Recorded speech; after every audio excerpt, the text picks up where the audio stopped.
Hi guys, two English teachers stuck in a house here.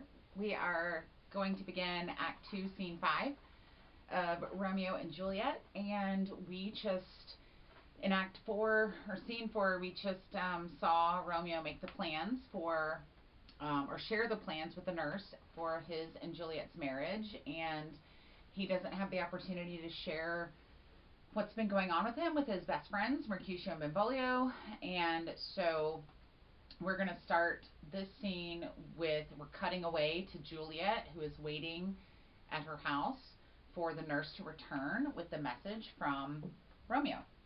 And one thing Romeo says, tell her to meet me at Friar Lawrence's cell at noon to be shriven and married. And that's a word that comes up several times. Shrift is going to a priest for forgiveness. Confession. Confession, yes. Yeah, that. And it's going to work into Juliet's plan because she can tell her parents she's going to be shriven. And what parent wouldn't let their kids go away to church? Right. Yeah. So I'm Juliet. We're going to combine our scenes 5 and 6 here because they're pretty short. And because I play such a good nurse. Yes, I'll be Juliet. The clock struck 9 when I did send the nurse. In half an hour she promised to return. Perchance she cannot meet him? That's not so. Oh, she is lame.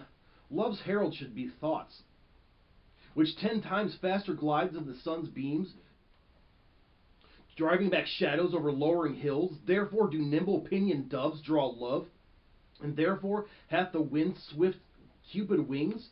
Now is the sun upon the highmost hill of this day's journey, and from 9 till 12 is 3 long hours, yet she has not come. Had she affections and warm youthful blood, she would be as swift in motion as a ball. My words would bandy her to my sweet love, and his to me. But old folks, many feign, as they were dead, unwieldy, slow, heavy, and pale as lead. Oh God, she comes. Oh honey nurse, what news? Hast thou met with him? Send thy man away. Peter, stay at the gate. Now, good sweet nurse, O Lord, why lookest thou sad? Thou news be sad, yet tell me merrily. If good, thou shamest the music of sweet news by playing it to me with so sour a face. Oh, I am weary. Give me leave a while, fie, how my bones ache. What a jaunts have I? I would thou hadst my bones and I thy news. Nay, come, I pray thee speak. Good nurse, speak. Jesu, what haste? Can you not stay a while? Do you not see that I am out of breath? How art thou out of breath, when thou hast breath to say to me that thou art out of breath? The excuse that thou dost make is in this delay is longer than the tale thou dost excuse. Is thy news good or bad? Answer to that. Say either, and I'll stay the circumstance. Let me be satisfied. Is it good or bad? Well, you have made a simple choice. You know not how to choose a man. Romeo? Not he. Though his face be better than any man's, yet his leg excels all men's, and for a hand and a foot and a body, though they be not to be talked on, yet they are past compare. He is not the flower of courtesy, but I'll warrant him as gentle as a lamb. Go thy ways, wench, serve God. What, have you dined at home? No, but all this did I know before. What says he of our marriage? What of that? Oh, Lord, how my head aches. What a head have I. It beats as if it would fall in 20 pieces. My back, at the other side. Oh, my back. Beshrew your heart for sending me about to catch my death with jouncing up and down. In faith, I am sorry that thou art not well. Sweet nurse, tell me, what says my love? Your love says, like an honest gentleman, and a courteous, and a kind, and a handsome, and I warn a virtuous... Where's your mother? Where's my mother? Why, she is within. Where should she be? How oddly thou repliest, your love says, like an honest gentleman, where's your mother? Oh, God's lady dear, are you so hot? Mary, come up, I trow. Is this the poultice for my aching bones? Henceforth do your messages yourself. Here's such a coil. Come, what says Romeo? Have you got leave to go to Shrift today? I have. Then hie you hence to Friar Lawrence's cell. There stays a husband to make you a wife. Now comes the wanton blood up in your cheeks. There'll be in scarlet straight at any news. Hie you to church. I must another way to fetch a ladder, by the which your love must climb a bird's nest soon when it is dark. I am the drudge and toil in your delight, but you shall bear the burden soon at night.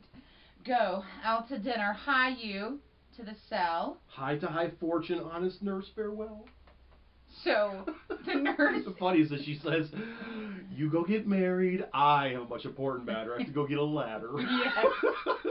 I'll do all the hard stuff and all the important, tedious work, and you just go and make yourself all pretty. So the whole scene is Juliet's portrayed as this, oh, I want her to come back, I want her to come back, why? Why is it taking so long? And the nurse is just giving her a hard time. Everything hurts, I can't believe it, blah, blah, blah, blah, blah. There's a couple of callbacks in that very last thing she says. He's got to climb a ladder to a bird's nest. Remember in Act 2, Scene 2, where Juliet says, oh, I wish you were a bird that I could just call back to my hand nest whenever I want. And isn't that exactly what's happening? It is. It is.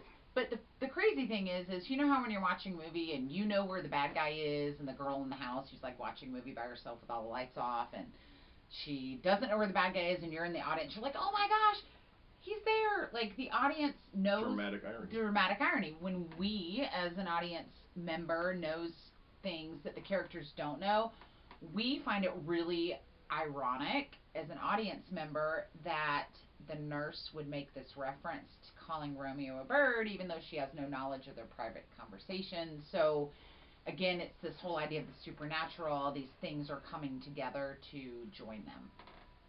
All right. Scene 6. Scene 6. It's the wedding. Yep. So Friar Lawrence is there with Romeo and Juliet. So you... I'll be the friar and Romeo. Okay. So smile the heavens upon this holy act, that after hours with sorrow chide us not. Amen, amen. But come what sorrow can, it cannot countervail the exchange of joy that one short minute gives me in her sight. Do thou but close our hands with holy words, then love devouring death do what he dare. It is enough, I may but call her mine. These violent delights have violent ends, and in their triumph die like fire and powder, which as they kiss consume. The sweetest honey is loathsome in his own deliciousness, and in the taste confounds the appetite. Therefore love moderately. Long love doth so. Too swift arrives, as tardy as too slow. Juliet enters. Here comes the lady, oh, so light of foot, will never wear out the everlasting flint. A lover may bestride the gossamers that idles in the wanton summer air, and yet not fall, so light in vanity. Good evening to my ghostly confessor. Romeo shall thank thee, daughter, for us both. As much to him, else is his thanks too much. Ah, Juliet, if the measure of thy joy be heaped like mine, and that thy skill be more to blazon it, then sweeten with thy breath this neighbor air, and let rich music's tongue unfold the imagined happiness that both receive in either by this dear encounter. Conceit, more rich in matter than in words, brags of his substance, not of ornament. They are but beggars that can count their worth, but my true love is grown to such excess I cannot sum up sum of half my wealth. Come go with me, and we will make short work, for by your leaves you shall not stay alone, till Holy Church incorporate two in one. So really, there's not a whole lot to say about this except that right before Juliet comes in and the friar's talking to Romeo, he serves out a warning again. He says that Make sure you're doing this for the right reasons. Violent delights have violent ends. He compares their love to gunpowder and a spark that as soon as they touch each other, they consume one another and there's nothing left. I think it's a beautiful image, but very ominous and foreboding. Love moderately. Your love will last longer if you do. And the other part is Juliet's like, my love has grown since we last saw each other. It's going to be the wealth that you inherit. And I think Romeo's being sincere here too. In his love? Yeah. No? Yeah? Or is he caught up in the moment? I think he's sincere. So when we talk about this, sometimes you say he's not. You think he's gross. Well, I tell my kids I change my mind every year. So how do you feel right now? I think he's being sincere. You think he's a good person and he has good intentions? Yes.